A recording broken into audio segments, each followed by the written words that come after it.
All right. This episode is dedicated to Thomas J. Beleza, who was the previous guest. If you haven't listened to that episode, I highly recommend you listen to it before diving into this one, because there are some context clues to the previous conversation that I'm addressing here, dedicated to Dr. Sheen Howard, because she made a very generous and thoughtful, thought-provoking post on Instagram discussing this episode and kind of wrestling with the idea of what it means to become a household name, how we define our success. So I thought that this was a good, fundamental, foundational dive into my views on success in as detailed a way as I know how to do. So I've talked about this many times before on the podcast. One of my strengths is not necessarily being linear. I think that in some ways I've actually held my own podcast back because I'm terrible at doing things like segments, 10 questions, rapid fire, or intros or hooks or things like that, areas I need to get better in.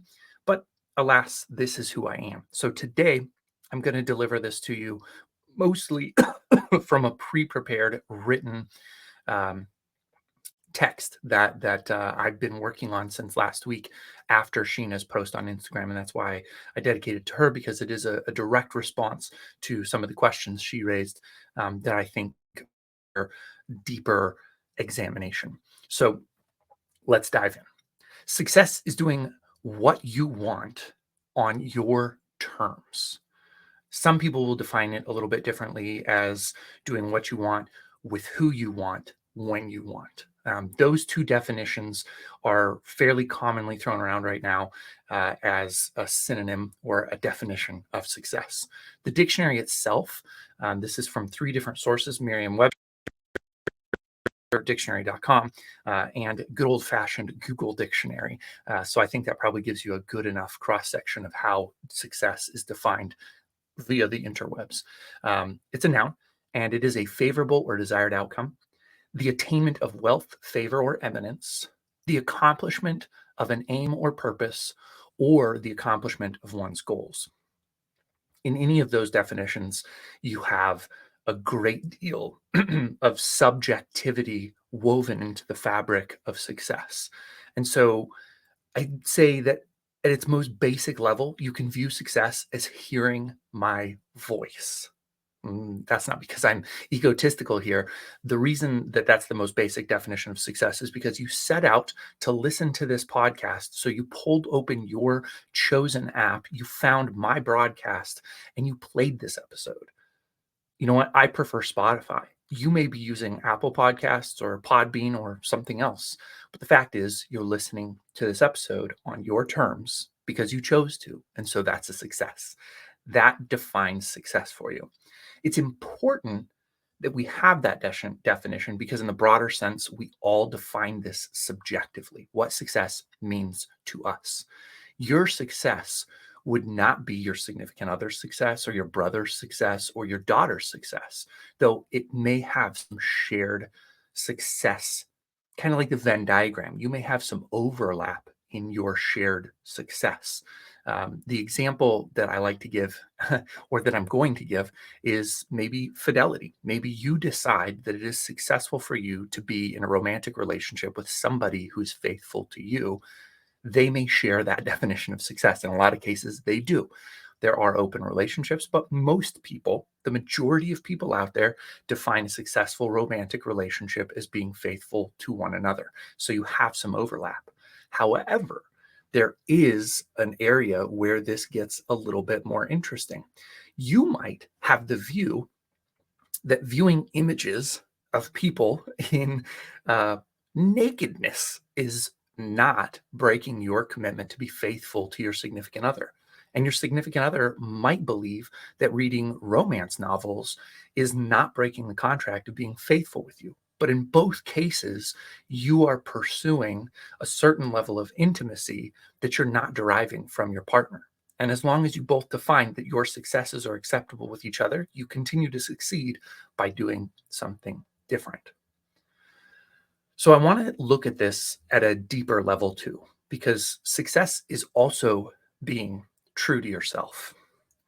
The story that I want to tell about that is Say you define success as having intimacy with your significant other, and you know about yourself that it's effective to get yourself into the mood to have that intimacy by reading a romance novel. Your significant other's definition of getting into the mood is maybe receiving a gift of flowers. Maybe when your significant other receives flowers, it gets them all in the mood and ready to go. And for you, reading that romance novel gets you in the mood. Maybe your significant other comes home one day, sands flowers, but decides to clean the house as an act of service to you. And you know, by the way that they're positioning it, that they're trying to get you, riled up a little bit, ready for it. So you're waiting for your significant other to clean the house. Never heard of something like this happening, but you decide to crack open your romance novel because you know what the expectations are when a house is clean. So you crack open your romance novel and you get to reading, and it's doing the chore, it's doing the trick, it's doing it so well that you just can't wait. And maybe you take yourself to your happy place. And once you get to your happy place, suddenly you're definitely not feeling intimate, but the house is clean, the expectations are set. And so you go and you have your blustering curtains moment. And in your blustering curtains moment, you realize that your significant other has another expectation, and that's that they're going to feel most loved and most cherished if they can bring you to the point of deepest joy. Since you already spent your bullets, and maybe you're not the kind of person who has multiple in the chamber, you decide that you will give a theatrical performance.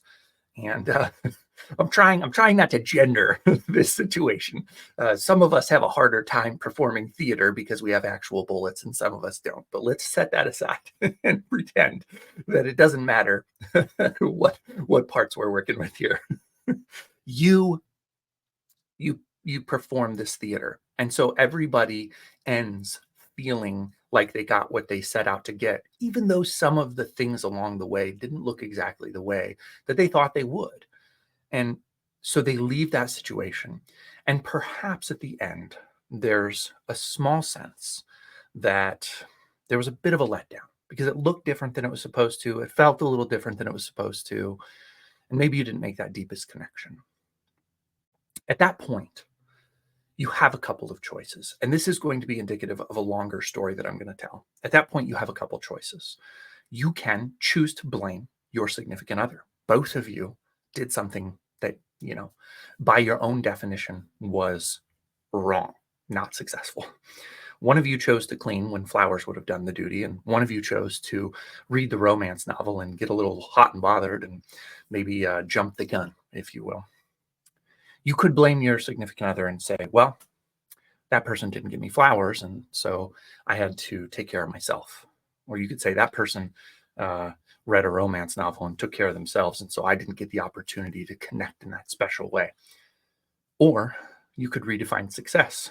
You could say, all right, I wasn't the one who got my significant other into their happy place, but they did get into their happy place and I got into my happy place. And so let's call that a success. And in the future, anytime that happens, you can tell yourself that was success because I achieved that new definition of success, and you'll have your success.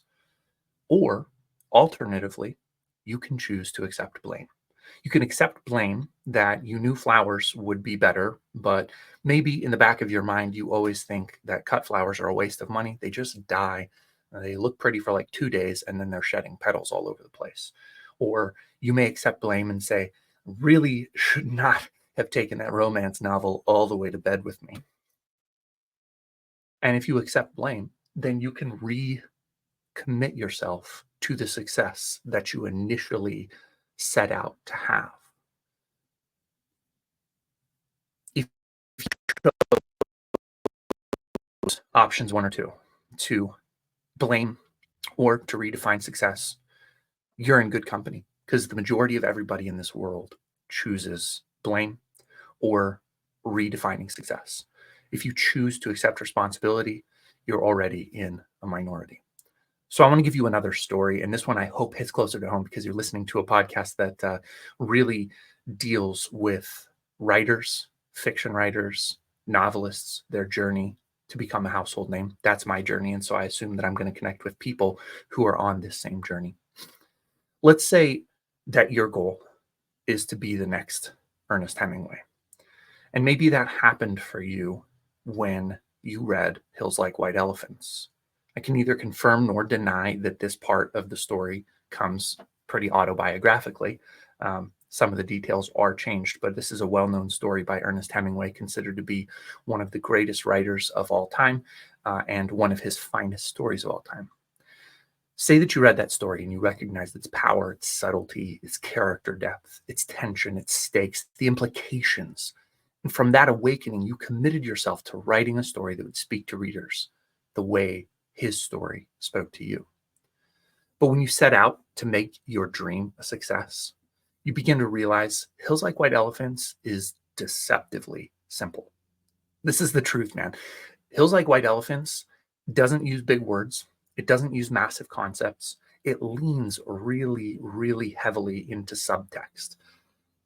And it's this kind of story that you have to linger on the very brevity of it to fully tease out all of what's inside of it. It's amazing. I highly recommend it if you haven't read it, but it's considered one of the greats for a good reason. So say you write a few stories and they all fall flat. In this choose your own adventure, you can blame Hemingway for deceiving you and letting you down. You know, he wrote something that seemed easy, but it's impossible to replicate. And if that's the case, then you can decide, like, this is impossible. And you can redefine success and say, well, I won't be Hemingway, but I will be a famous writer. Or you can choose to accept the blame. It's going to be a lot harder to write a story like this than I ever thought.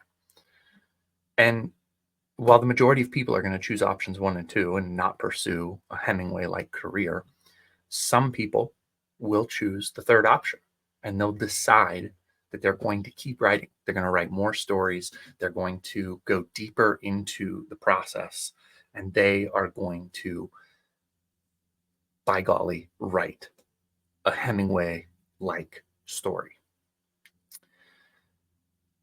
If you choose that and you continue to write, you're in the minority already. But you've hardly begun your story. Let's say that you continue to write, and after a time you get a few publications, and those publications lead you up to a point where you decide to start querying literary agents. And as you query those literary agents, you eventually get one. Maybe you have 100 rejections, but eventually somebody says, I'd like to represent you. And they take your collection of short stories and they start shopping it to publishers. And when they start shopping it to publishers, you get more rejections and more rejections and more rejections until you're scraping the bottom of the barrel. There are no more rejections coming. This is a moment where you again have the opportunity to blame your agent. They didn't define my work correctly. They didn't have good enough connections in the industry. They didn't look out for me. You can redefine your version of success and start to submit your book to small presses that don't require agented submissions, or you can choose to self-publish. And that would be redefining what you thought your version of success was. Or you can accept responsibility, write a whole new batch of short stories. Maybe you keep your agent, maybe you find a new agent, but you hit the pavement and keep trying. If you choose the third route, you don't compromise. So you don't choose the third route. You do choose the third route, and you accept responsibility for your failures, and you keep writing, and you keep studying, and you keep doing this thing. And eventually, you realize the reason I'm not getting anywhere is because I don't have a name. And in this modern day and age, you have to have a name to get a publisher. Publishers are taking fewer risks. They're not going to go with no-name authors. And the best way you define to gain some notoriety, to gain some attention, to get that big publisher is to start social media. You've never really liked social media. You find it confusing. You don't get why something pops and goes viral, but something else doesn't. Nevertheless, you commit yourself because you have a goal and you've accepted responsibility. And the answer to your problem is to put all of your energy into social media and figuring that beast out. And you do that, and you continue to write, and you continue to become a better craftsperson, and you become reasonably good at social media. Something pops, something goes viral, something hits. Then you run into an unexpected benefit of what you were doing. Social media is where a lot of attention's at. And one day you're creating a reel and you have a can of Coke in your hand. The reel goes viral and Coca-Cola takes notice and they offer you a brand sponsorship. So from now on, you're going to be making your reels with a can of Coke in hand or maybe a Coke banner behind you, somehow just repping for Coke. And they cut you a check for $10,000.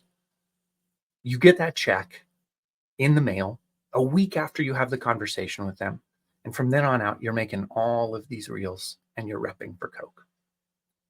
In the meantime, all of your success has led you to this really cool place where now your agent doesn't even have to say your name. When they walk in the door, they're like, oh yeah, you're representing that Jody J. Sperling character. Yes. And so now you have a publishing war and several publishers want your book and one takes it and you sign the contract and they send you a $5,000 advance for your book. You see $5,000 advance for your book and you're like, Coke gave me 10 grand to do these reels and I got it in 2 weeks. Now I'm getting a $5,000 advance on royalties for this book. And that feels kind of small. It doesn't feel as cool. You continue to make reels. You're really good at it. Lots of things go viral. You get more brand sponsorships. Maybe you're making middle 5 figures every other week for all of your brand deals that you're doing, and you're a somebody on social media. Meanwhile, a year goes by, you're still doing edits on your book, you're still getting it ready for release. They put it on their fall schedule. It's going to do well. They expect that. They think you're going to out earn your advance, and you do. Everything's going great. You're starting to get the recognition of being somebody who has something to say. And you get a report from your agent that the publisher sent them, letting you know that you did in fact outsell your advance and you did fairly well. So in 18 months, you're going to get a check for $20,000. $20,000 plus $5,000 means you made $25,000 on this book. That's not chump change. And yet, in the same 18 months with social media, you've made middle 6 figures on all of your brand deals. It starts to feel a little bit like maybe the real life is making these reels. But at the same time, you're having trouble sleeping because sometimes you make a reel and it doesn't pop. You get 20 likes and maybe one comment and nobody says anything and nobody does anything. And you realize this could end at any moment. You also have the simultaneous realization with your publisher that they've just sent you a contract for a 2-book deal and they're going to pay you significantly more than they did for your first book because your first book was really well received and they want you to follow it up with 2 more. And in this world, they want you to take the character from the second story in your short story collection and make a novel out of it. So you're going to write a novel with the main character from your second story, and then you're going to write a sequel. That's what the contract will offer you. All of a sudden, you're writing books that you don't really have a passion for because you didn't have the idea for them. You were dictated the terms of this contract. You accept it because you think, hey, I'm playing with the big boys and this is what the big boys do. And then you publish a book that you don't feel great about because you never really connected to the character and it flops. All of a sudden, the publisher isn't so sure they want to put out the second book and definitely not at the level they did the first one. And you start hearing whispers that maybe they're going to let you go. Maybe your social media is starting to pull back because the algorithm has changed and you missed the boat. Right now, at this moment, you are in what they call the murky middle. You had massive success. You established yourself. People know your name. People recognize you on the street because of your social media. You are somebody. You are somebody. And yet, you feel like nobody. It's at this point that I want to pull out of the story, because we could stay in the murky middle for a very long time. And most people do for a very, very long time. The murky middle is a really tough place to exist. You will hear so many successful entrepreneurs, business people, artists, creators talk about this and say, man, I really miss the early days when I was writing and that was my only responsibility. Now I have to do all of these other things. I have to hire an employee to manage all of my appearances, to keep my calendar clean, to edit and repurpose all of my content, my podcast appearance, my social media reels, all that kind of stuff. There has to be an employee. Now you're a boss. Now you're a social media influencer. Now you're an author. You're all of these things. And there's ups and downs. And all the money that you were making, now it's going out to different places to keep your ship afloat. Less of it is staying with you, more of it is going out, and you feel strangely broke for the fact that you have 7 figures flowing through this cool little business that you created. All of that's in the murky middle. And a lot of people have a love-hate relationship with it because it's really difficult to define success in the murky middle. I leap forward and I want to go back to our friend Ernest Hemingway, greatest living writer. If you go to his tombstone in Idaho, let's assume it's Idaho. It might be Florida. I actually don't know. I've kind of spoiled this little bit here, but if you go and you look at his tombstone, it says, "Here lies one of the greatest writers of all time. He blew his brains out." That's not actually what his headstone says, but it is what happened. Ernest Hemingway achieved what all of us would consider a mad level of success. He was friends with the greatest writers of his day, F. Scott Fitzgerald, Gertrude Stein, Ford Madox Ford. He knew so many influential writers, John Dos Passos, and he's remembered as the greatest of all of them. And yet when it came to the end of his life, having won a Pulitzer Prize, having won all of the highest accolades, having achieved everything that he could have imagined and more, he was left empty and he killed himself. He couldn't find joy. So before you call this a downer and you turn the podcast off, I want you to reflect on why I fast forward through the murky middle to the end. And that is because the way that we define success today may not be the way that we define success tomorrow. And so I'm sneaking in the back door to plant in your mind the reality that option 2 is not failure. Redefining success can be salvation. It's not crazy to want to be Ernest Hemingway, but it is crazy to pursue that goal. And as you get closer, realize that you hate your life and stay on that path. That is crazy. It's also crazy to look at Ernest Hemingway's life and say, well, he didn't have to do social media. He didn't have to strike brand deals. He didn't have to take these tiny little advances from publishers. He was treated like a celebrity for being a great author. Well, we don't have that option. He didn't have to do all those things. That's true. And so maybe as you approach your goal, you realize that you want to be part Ernest Hemingway and part To Kill a Mockingbird. I'm struggling to think of her name right now. Kill me. But maybe Harper Lee. Maybe you want to be Harper Lee and part Ernest Hemingway. Maybe you don't mind getting some notoriety. Maybe you don't mind writing a whole catalog of books. But you're okay if you're not considered the greatest writer of all time. And with that, you're able to jettison the work ethic that comes with writing the greatest works of all time. Maybe you're okay having a little bit of purple in your prose. Maybe it's not the worst thing in the world if you use an extra adverb. Maybe you don't need anybody to ever add esque to the end of your name. Like, oh, that's a very Sperling-esque novel.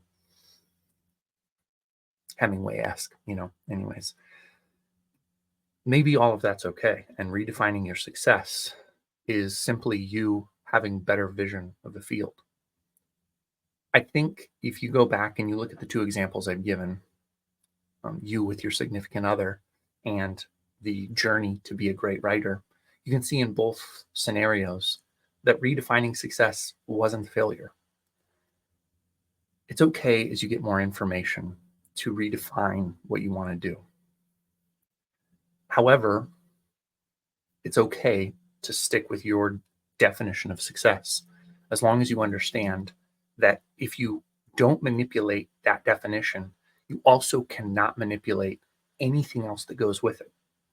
So I talked with Thomas Beleza last week about this idea that being the best is a road to becoming a household name or success.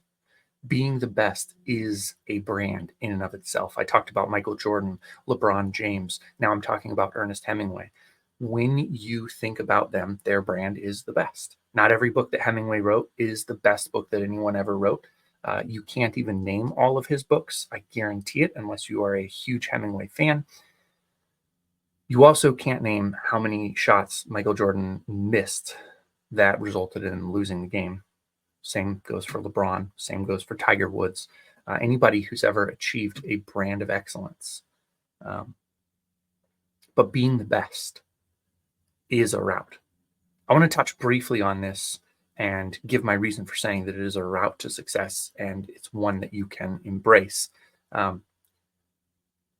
When you have that goal, it is a requirement that you surround yourself with other people who are doing what you want to do.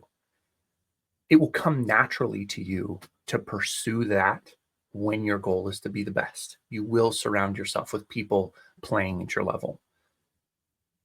And when you do that, those people will naturally open doors for you. Those people will naturally pave the way. It's ludicrous to believe that you have to do social media in order to achieve ultimate celebrity as a writer, even in today's market. If you send a book to an agent right now that is the best example of the genre in which you are writing, you will get the agent, you will get the publisher. It may not happen the first agent you send it to, but it will happen quickly. You will have bidding wars when you do something that is the best. We could spend all day defining the subjective outer edge of the best, but let's agree that when it comes to writing, there are rules. And some of those rules are required in order to play the game. It's like basketball. You can be the greatest full court shot the world has ever seen, and you will never play in the NBA unless you follow the basic rules. There are things that can be bent. There are things that can be altered because you're so good. They now talk about this term that they never said when I was growing up called the gather step in basketball. So apparently now you can take 3 steps when you're playing basketball without being called for a travel. And that probably started with Michael Jordan. They probably started to look at what he was able to do and how entertaining it was and how great it was. And they saw the NBA moving in that direction. He literally changed the game. That's how good he was.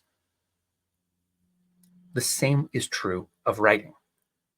Full sentences, plot, story, characters, relatability. There are things inside of grammar, syntax, and structure that you absolutely cannot violate in order to be the best. Your story may be innovative.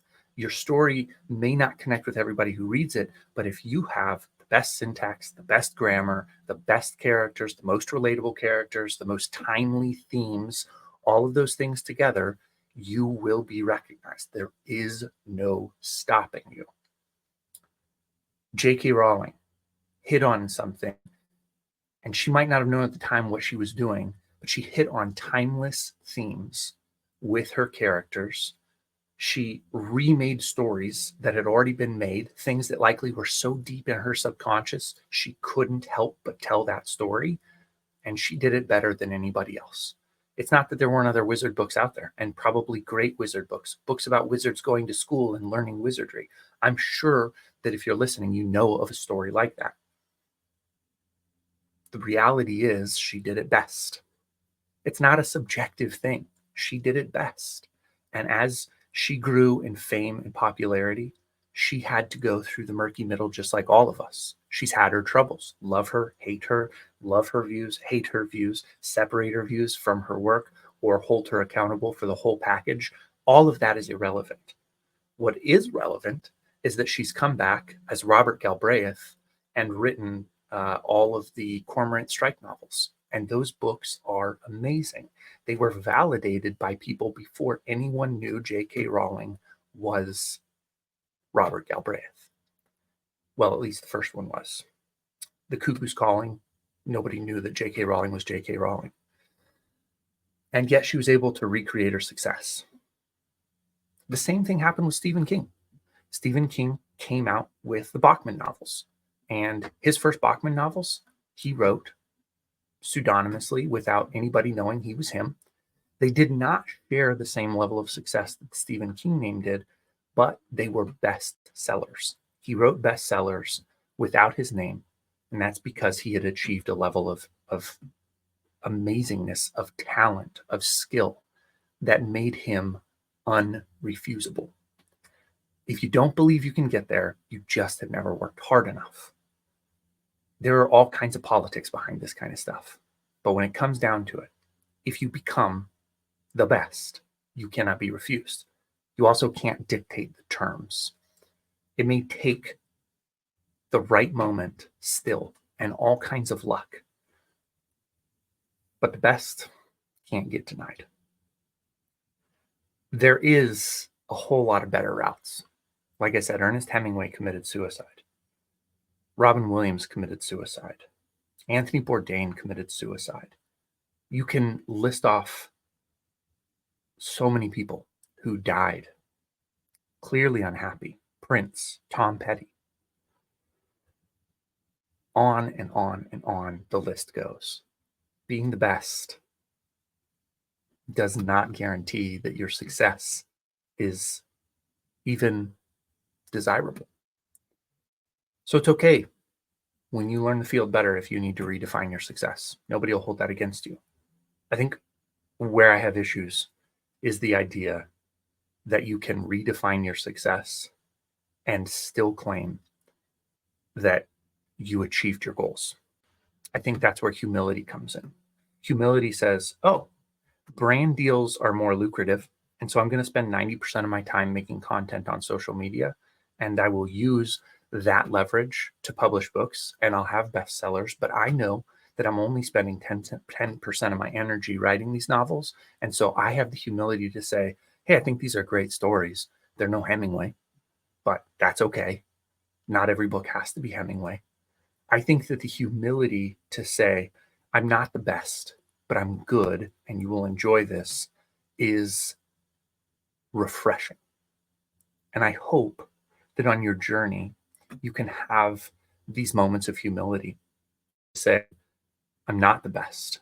That's not my goal. My goal is to be good. My goal is to entertain. My goal is to teach something or communicate something. My goal is to connect with humans. And most likely, if all of that is true, you will find that you have a happy life. And I hope for all of you that you have a happy life, unless you're fully committed to the idea of being the best.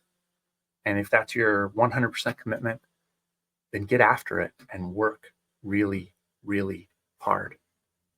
So I want to end here with something I learned from Gary Vaynerchuk, Gary V, that I absolutely adore. I saw it in a reel. Somebody did a remix on Instagram, and it got me in tears. There's a woman who is approaching Gary, and of course he's got the camera going because he always does, I think. And she starts to tell him what her dream is for her life, and she says, "One day, I'm gonna be somebody." And he said, "Whoa, whoa, whoa, whoa, whoa."